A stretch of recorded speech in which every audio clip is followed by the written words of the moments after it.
This video is going to show the new dual milling functionality within GibbsCAM version 14. It's pretty sweet. So I'm going to go ahead and just show you what we've got going on here.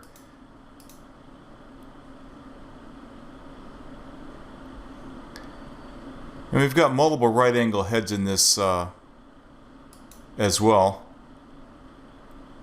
So now we're drilling some holes at different locations with the lower and the upper turret simultaneous, and then going in and doing some polar cylindrical milling with upper and lower turret, and then we finish it off with same thing, doing some slots on the top.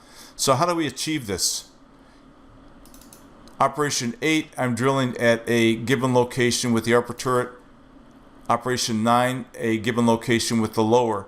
So all we have to do to make that happen is if I go into my sync control here, and I'm going to remove that sync, and we get all kind of errors. So I'm going to restroke sync 8 and 9, and there you have it.